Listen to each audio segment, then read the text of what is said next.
Saludos, estimados estudiantes.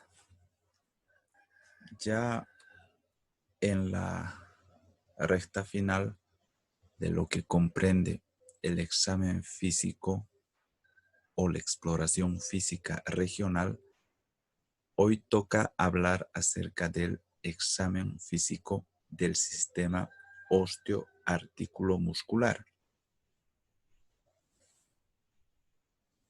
Recordar que para poder realizar un buen examen físico siempre es necesario guiarnos y orientarnos por la anamnesis previamente efectuada al paciente. Ya dentro del examen físico vamos a empezar con la inspección.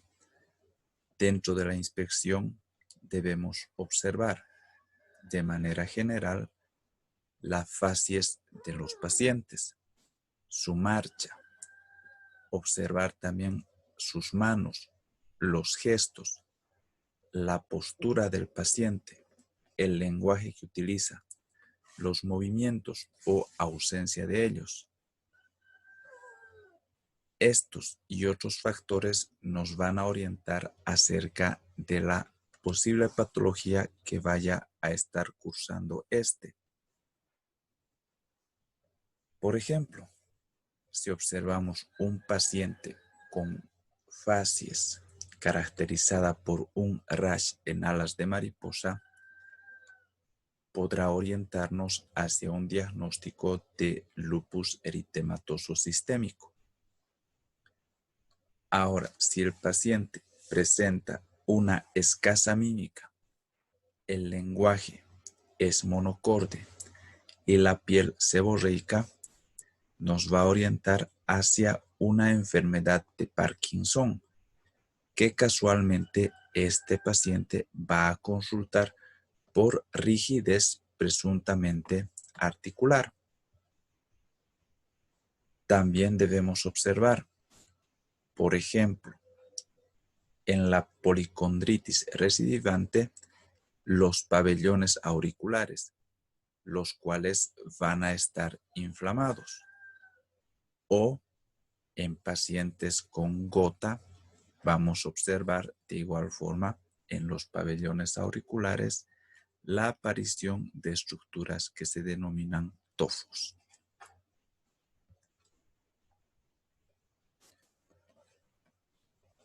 Dentro de la inspección debemos observar también cómo el paciente inicia la marcha después de que ha estado esperando en el consultorio su turno.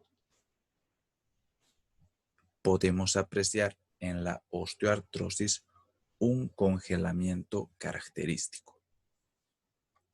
La inclinación del tronco sobre la cadera artrósica al deambular también es otro detalle que debemos observar en nuestro paciente de manera general. La dificultad para ponerse las medias o atarse los cordones va a ser notoria en pacientes con artrosis de la cadera o dificultad para quitarse la ropa en pacientes con hombro doloroso. También debemos tomar en cuenta a los pacientes con verborragia y gesticulación exagerada.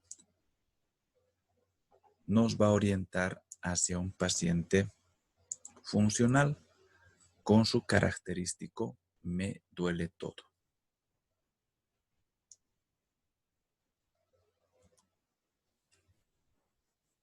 Debemos observar también ya de manera más específica tumefacción, deformidades y el estado muscular. En cuanto a la tumefacción, vamos a indicar que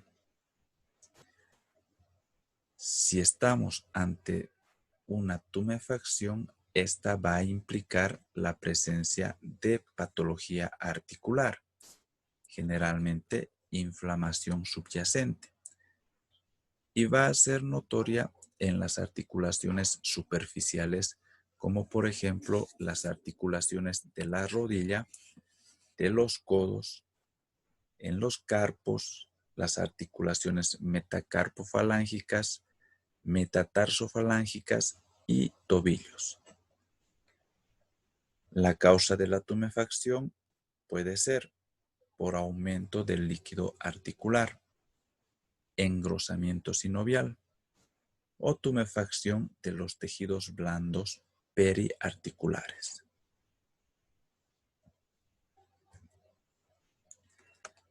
Debemos observar también si es que existe deformación. Muchas veces la característica de esta deformación nos va a orientar de manera importante hacia un diagnóstico bastante certero. Por ejemplo, en la artrosis digital, el tipo de deformación vamos a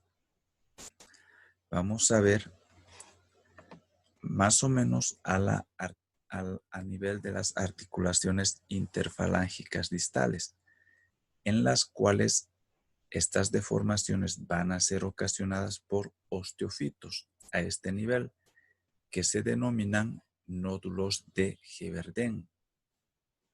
Tenemos también los nódulos de Bouchard, que son osteofitos que van a deformar las articulaciones interfalángicas proximales. En la artritis reumatoidea se va a apreciar otra deformación ocasionada por la subluxación articular de las articulaciones metacarpofalángicas, que va a producir la llamada ráfaga cubital.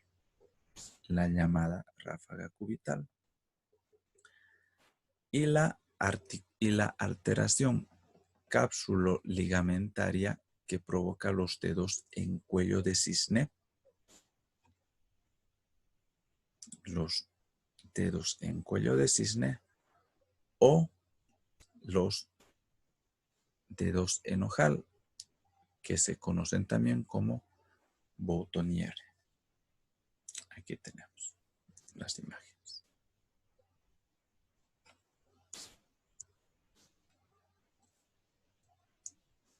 Las manos también pueden ser deformadas por tofos gotosos. Recordamos que también encontrábamos tofos a nivel de los pabellones articulares. En la gota también podemos encontrar tofos gotosos a nivel de las manos. La pérdida de la alineación articular de la columna vertebral va a estar marcada en la espondilitis anquilosante, en la cual se va a apreciar una cifosis dorsal con pérdida de la lordosis lumbar. Aquí tenemos una imagen de la espondilitis anquilosante, donde se pierde la cifosis dorsal, o donde hay pérdida de la lordosis lumbar.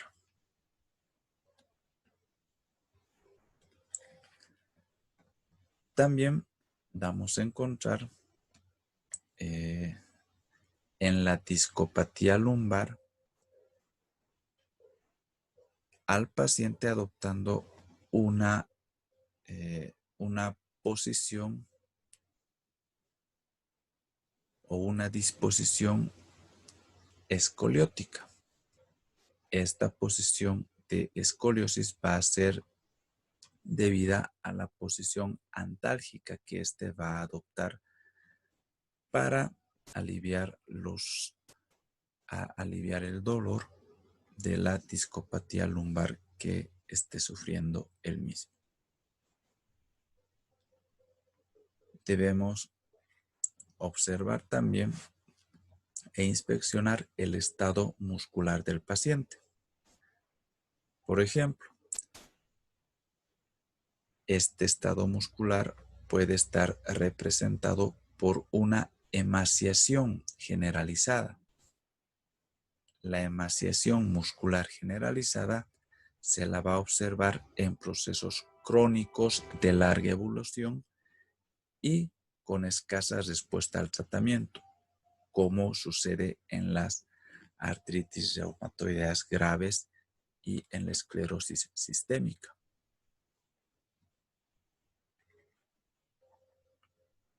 Podemos encontrar también hipotrofia localizada, que se va a observar en la musculatura interósea,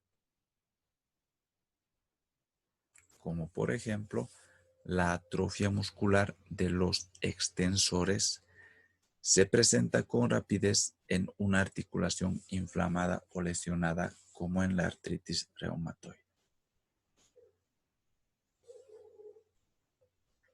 También son características de la hipotrofia del cuádriceps cuando existe un compromiso de la rodilla y la hipotrofia del deltoides en una artritis tuberculosa del hombro o en un hombro doloroso de larga evolución.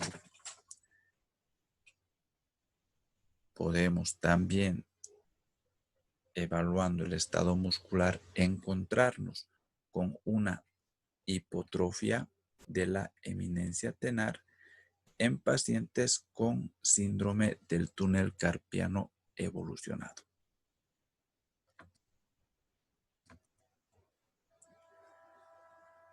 Ahora pasamos a la palpación.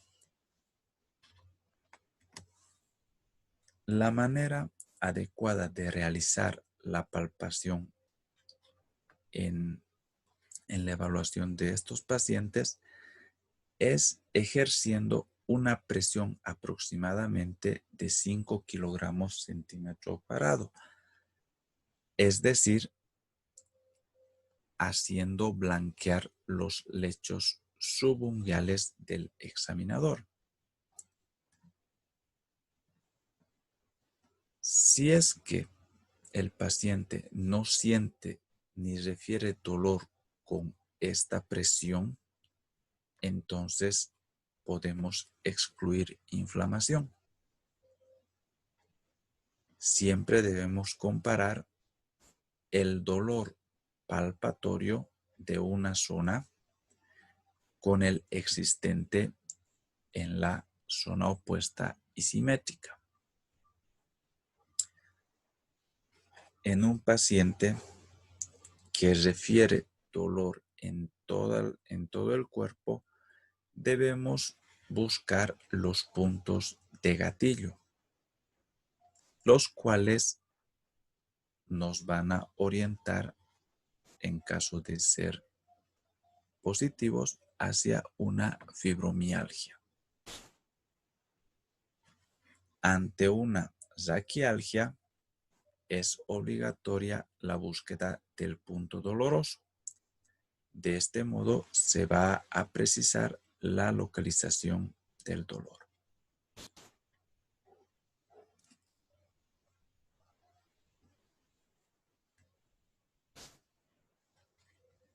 Con la palpación podemos también percibir calor. Debemos decir de que en toda articulación presuntamente inflamada debe buscarse con el dorso de los dedos la diferencia de temperatura local. Por ejemplo, una rodilla que esté a la palpación más fría que el resto de la pierna difícilmente va a ser una sinovitis. Mediante la palpación también podemos sentir lo que es la crepitación. La crepitación se la percibe en la palpación, sobre todo durante la movilidad articular, aunque puede ser también audible con el estetoscopio cuando ubicamos este sobre la articulación. La crepitación traduce erosión y adelgazamiento del cartílago articular, como por ejemplo en la osteoartrosis avanzada, en la cual la crepitación va a ser tosca y su sonido seco.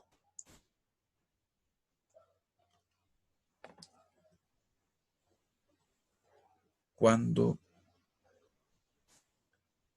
la crepitación va a ser como frote del cuero,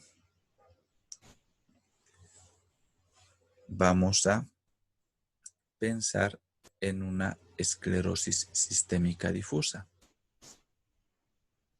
sobre todo cuando esta crepitación se produce en los tendones extensores y flexores del carpo, así como en la rótula al flexionar y al extender la pierna.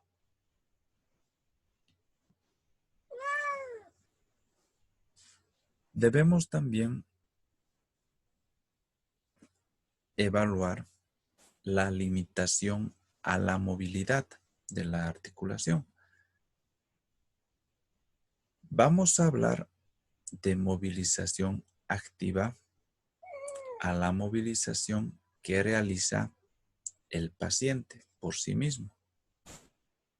La movilización activa permitirá comprobar su grado y la presencia de dolor para luego realizar la movilización pasiva, que es efectuada ya por el médico.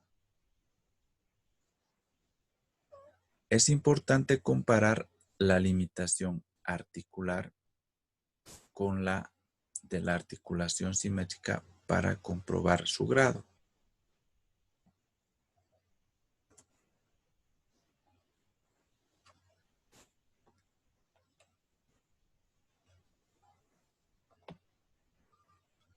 En la anquilosis, que es la fusión anómala de los huesos que forman una articulación, en la anquilosis ocurre con frecuencia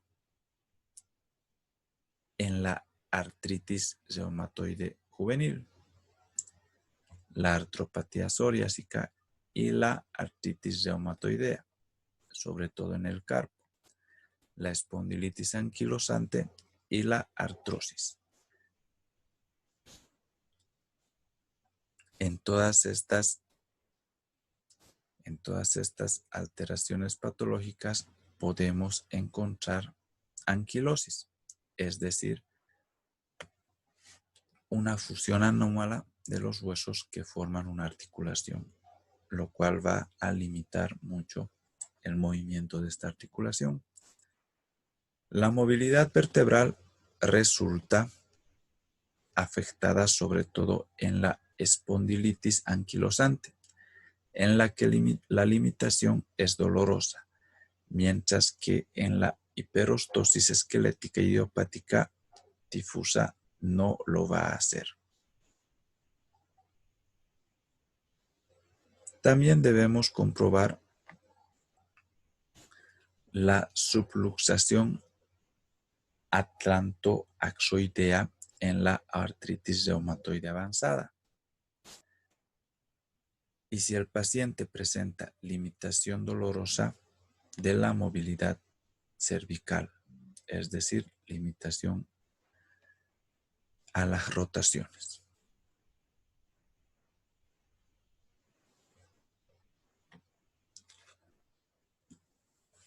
Ahora, para poder realizar una buena exploración física, debemos realizarlo de manera sistemática. Y vamos a empezar realizando exploración de la columna vertebral cervical. En cuanto a la inspección y palpación de la misma, primero debemos comprobar la alineación correcta en los planos sagital y transversal, esto de la columna vertebral cervical. Para realizar la palpación se va a efectuar explorando las apófisis espinosas, los puntos suboccipitales y los trapecios. Esto proporcionará información acerca de las zonas dolorosas, como también del tono muscular y la presencia de crepitación en las cervicoartrosis.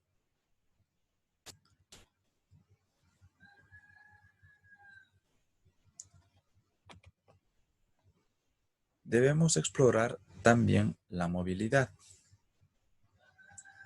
La región cervical es la región más móvil del raquis en todos los sentidos, sean estos sagital, laterales y de rotación. En el sentido sagital, es decir, la flexoextensión, se produce sobre todo en la articulación occipito-atloidea y luego en C4, C5 y C5, C6. Las inflexiones laterales se van a llevar a cabo sobre todo en C4 y C6, C4, C5 y C5, C6. Las rotaciones se producen entre el atlas y la apófisis odontoides del axis.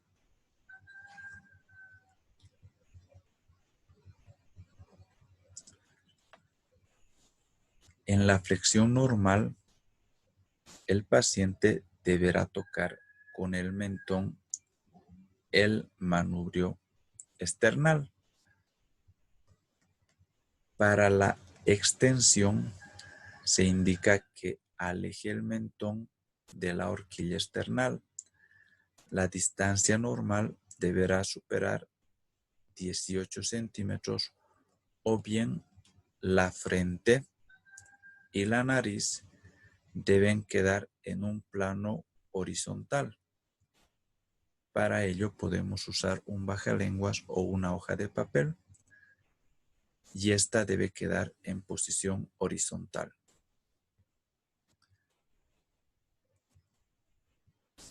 En las rotaciones normales, el paciente puede ver por encima de sus hombros, es decir, supera los 60 grados. Y las inflexiones laterales normalmente van a superar los 30 grados.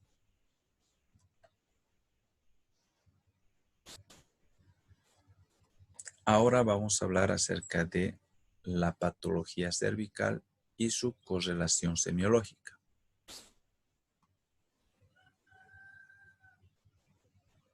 En la degeneración discal se va a observar limitación en las inflexiones, sobre todo en las laterales. Va a haber crepitación en los movimientos y a veces dolor referido al hombro, brazo y la escápula, aproximadamente en un 30% de los pacientes.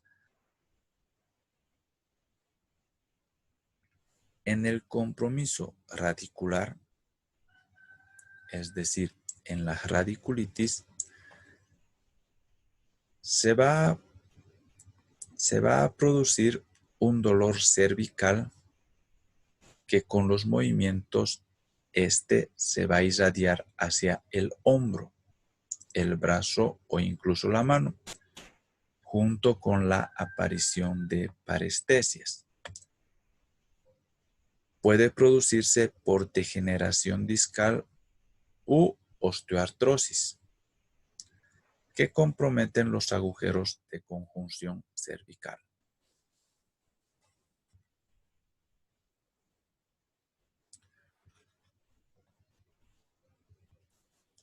Las raíces cervicales que van a presentar mayor riesgo a la compresión son C5, C6, C7, C8 y D1.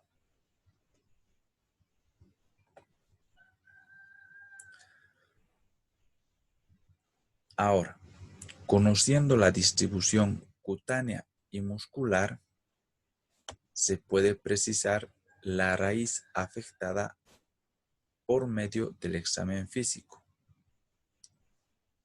Y para ello debemos explorar la sensibilidad al dolor, los reflejos tendinosos, la fuerza muscular. También nos van a ayudar algunas maniobras que vamos a pasar a describirlas. La maniobra de Sparling.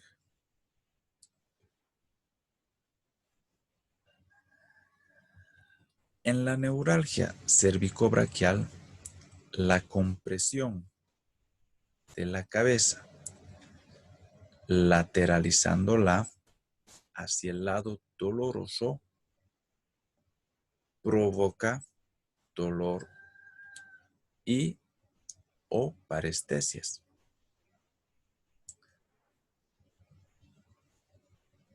Este es un signo positivo y pone de manifiesto la compresión de una raíz cervical en los agujeros de conjunción.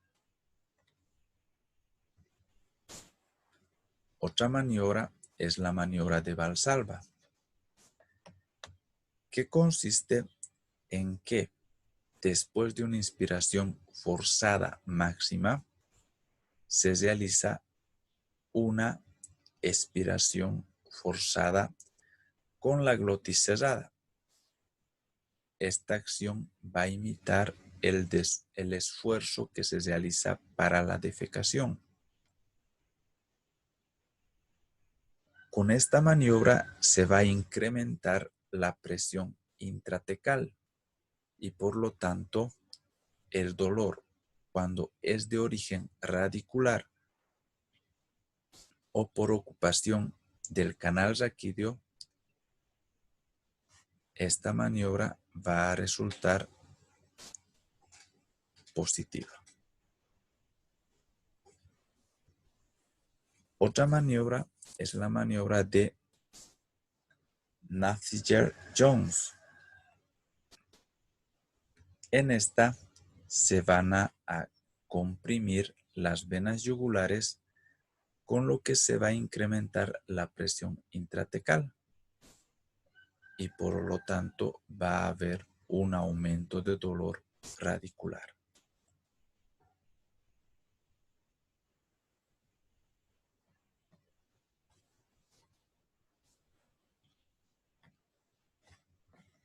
En la artritis reumatoidea, lo que se va a observar en los pacientes es limitación, sobre todo al realizar las rotaciones. Y esto es por compromiso de la articulación atlantoaxoidea.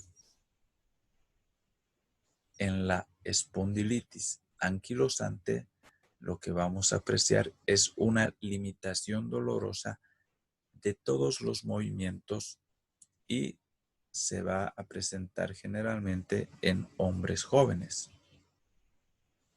Ya también en la hiperostosis esquelética idiopática difusa va a existir limitaciones de la movilidad global, pero sin dolor, y se va a presentar generalmente en pacientes mayores de 50 años. Debemos también mencionar a la tortícolis, que es la limitación dolorosa de la movilidad, en especial de la rotación incluso con fijación en posición antálgica.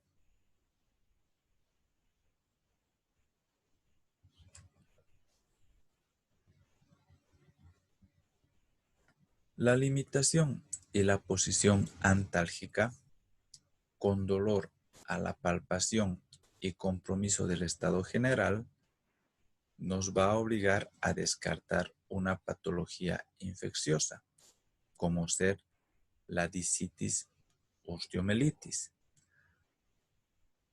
o neoplasias vertebrales primitivas, como por ejemplo sarcomas o el mieloma múltiple, o metastásicas, más comunes que estas vienen a ser más comunes que la aparición de tumores primitivos.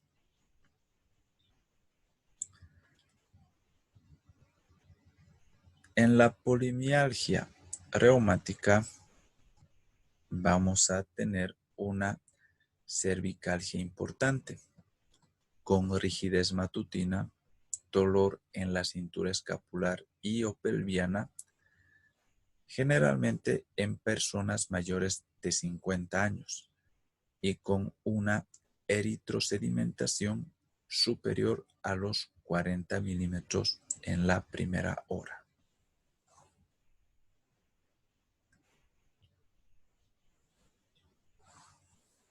Vamos a también tener otro cuadro de cervicalgia en el esguince o luxación cervical. Esto va a ocurrir generalmente después de una colisión automotriz. Recordar que el dolor en los puntos gatillo, en la región posterior del cuello y los trapecios, sugiere fibromialgia.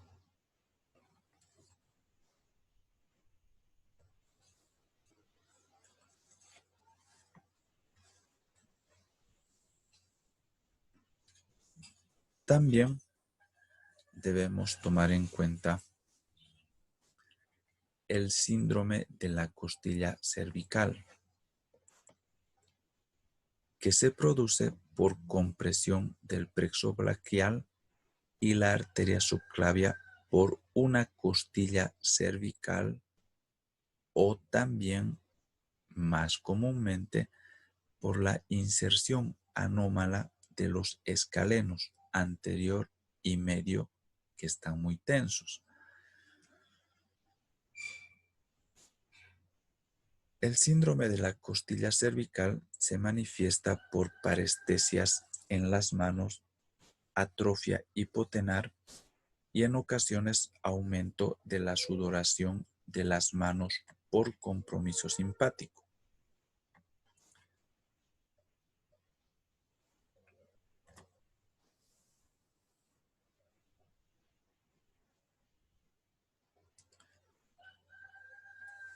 La prueba de Addison nos va a ayudar a establecer el diagnóstico. Se efectúan para esta prueba abducción, extensión y rotación externa del brazo del paciente. Y se pide al mismo que inspire profundamente y rote la cabeza hacia el brazo explorado. Si va a existir compresión de la arteria subclavia, se va a percibir disminución o ausencia de pulso. Con esta maniobra también puede auscultarse un soplo en el hueco supraclavicular o bien reproducir las parestesias.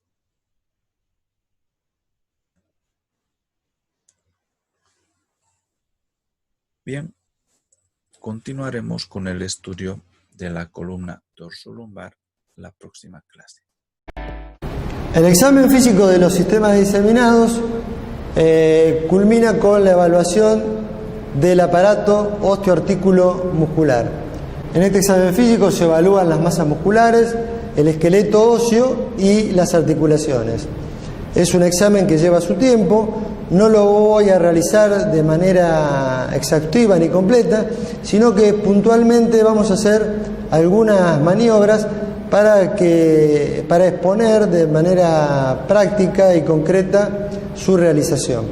En primer término voy a realizar la maniobra de Spurling. Es una maniobra que se utiliza para poner en evidencia la presencia de cervicobraquialgia por compresión de las raíces nerviosas que salen de la columna cervical. Con las dos manos tomamos la cabeza de la persona, hacemos compresión hacia abajo y lateralizamos a izquierda y a derecha. Cuando lateralizamos hacia izquierda y ahí estamos realizando la compresión de alguna raíz nerviosa, el paciente va a manifestar dolor o parestesias en el miembro superior izquierdo. Y cuando lo realizamos hacia la derecha, si estamos comprimiendo alguna raíz nerviosa, el paciente va a manifestar dolor o parestesias en el miembro superior derecho. Frente a la presunción de escoliosis puesta de manifiesto por la lateralización de la columna o por la asimetría del triángulo del talle, una maniobra de gran utilidad es la maniobra de Adams. La maniobra de Adams permite diferenciar si la escoliosis es funcional o la escoliosis es estructural de la columna. Se coloca al paciente a 90 grados del tronco con los miembros inferiores, se inspecciona la columna por detrás y si la escoliosis era funcional, en esta posición la columna va a mostrar que se endereza y si la escoliosis es estructural, se va a magnificar, hecho que se puede poner de manifiesto porque un hemitórax está más alto que otro o la desviación de la columna se ha exacerbado en esta posición. Para la evaluación de un paciente con lumbalgia es muy útil la maniobra de Goldway. La maniobra de Goldway se realiza de la siguiente manera. Si estamos a la derecha del paciente, colocamos nuestra mano izquierda sobre la masa común lumbar y con la mano derecha empezamos a levantar el miembro inferior derecho extendido. Hasta los 70 grados no hay movimiento de la masa común lumbar, de tal manera que el paciente no puede manifestar dolor lumbar. Es una manera de identificar a los simuladores. Cuando yo paso de los 70 grados, noto que mi mano es apretada por la masa común lumbar y en esa circunstancia, si el paciente manifiesta dolor, identifica plenamente un dolor localizado en esa zona. Para la evaluación de la cetalgia es muy útil la maniobra de la SEX. Consiste en levantar el miembro inferior extendido y a medida que lo vamos levantando en un determinado ángulo, el paciente puede manifestar dolor sobre toda la parte posterior del muslo, lo que pondrá en evidencia el compromiso del nervio ciático, porque esta maniobra es una maniobra que estira al nervio y es la responsable de generar esa molestia o ese dolor. Otra maniobra para evaluar la presencia de cetalgia es la maniobra de Neri. En la maniobra de Neri nosotros flexionamos la columna cervical tratando de que el paciente toque el mentón con el esternón. Esta es una maniobra de estiramiento, sensibilización de toda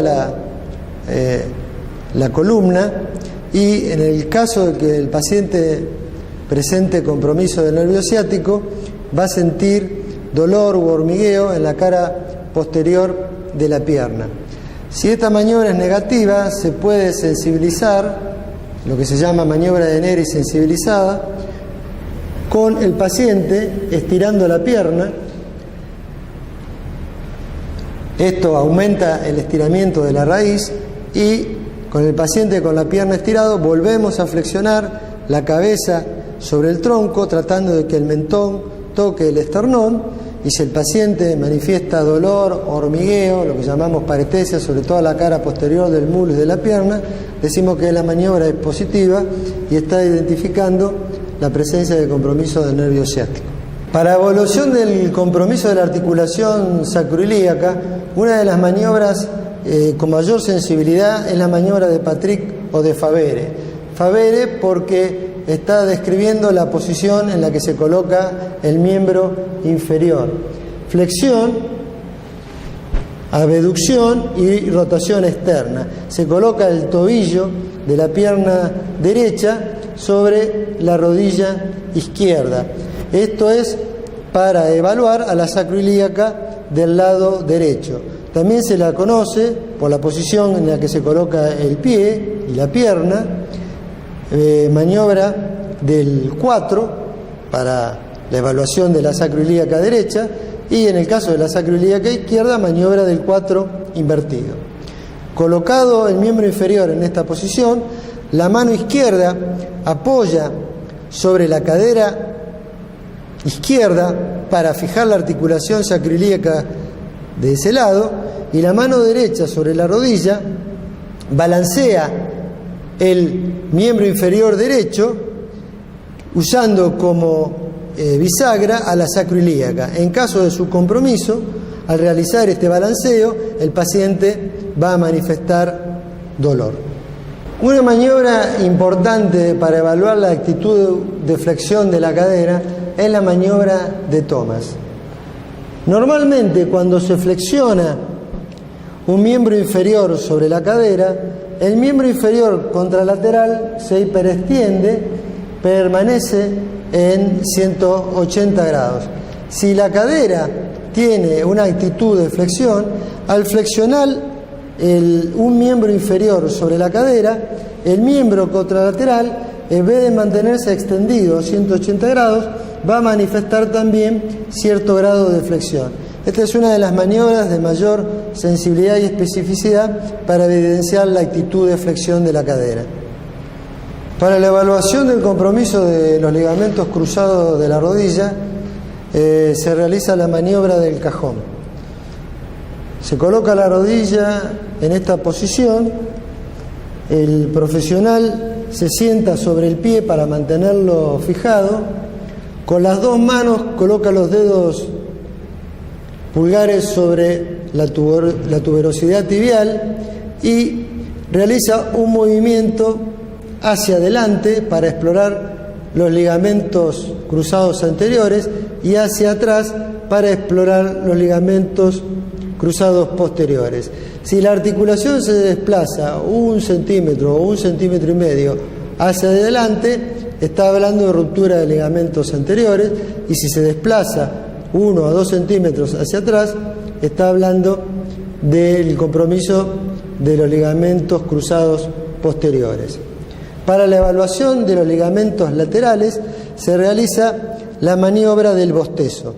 Consiste en realizar la apertura de la pierna sobre la articulación de la rodilla para evaluar el ligamento lateral interno, que si esta apertura está aumentada en sus grados, habla de ruptura o compromiso del ligamento lateral interno, y para evaluar el ligamento lateral externo se realiza la maniobra contraria, es decir, se lleva la pierna hacia adentro manteniendo fija la rodilla, y en caso de observar apertura articular, por eso se llama bostezo de la maniobra, se pondrá en evidencia el compromiso del ligamento lateral externo. Para comprobar la presencia de líquido dentro de la articulación de la rodilla, hay varias maniobras que se pueden realizar, pero la que habitualmente realizamos en la práctica es la maniobra del choque rotuliano. Esta maniobra se realiza colocando la mano izquierda sobre el cuádriceps y exprimiendo de arriba hacia abajo la bolsa subcuadricipital para llevar el líquido hacia la cavidad articular. Dejamos esta mano comprimiendo por encima de la rodilla, y con la mano derecha hacemos lo mismo viniendo desde abajo. Cuando llegamos a esta posición, utilizamos el dedo índice, que cae perpendicularmente sobre la rótula, comprimiéndola con movimientos de sacudidas. La presencia de líquido se va a poner en evidencia porque la rótula se siente la sensación de que se hunde dentro de un compartimiento que contiene líquido y sentimos la respuesta del hundimiento y el rebote cuando es exprimida hacia adelante por el líquido presente en la cavidad. Una patología muy prevalente es el compromiso del nervio mediano en su trayecto por el canal carpiano, lo que se conoce como síndrome del túnel carpiano. Para poner de manifiesto este compromiso, podemos realizar la maniobra que se llama signo de Tinel y que consiste en percutir sobre el ligamento anterior del carpo. Ahí estaremos irritando al nervio mediano y su compromiso se va a poner de manifiesto porque el paciente experimenta hormigueo o dolor sobre los dedos de la mano. Otra maniobra para ponerlo de manifiesto es la maniobra de Fallen y que consiste en oponer ambas manos a 90 grados en una posición que está comprimiendo el canal carpiano en el lugar donde pasa el nervio mediano. Después de 30 a 60 segundos, un minuto o un poco más, el paciente va a empezar a sentir parestesias, hormigueo y dolor en los dedos de la mano, lo que va a poner de manifiesto el compromiso del nervio mediano.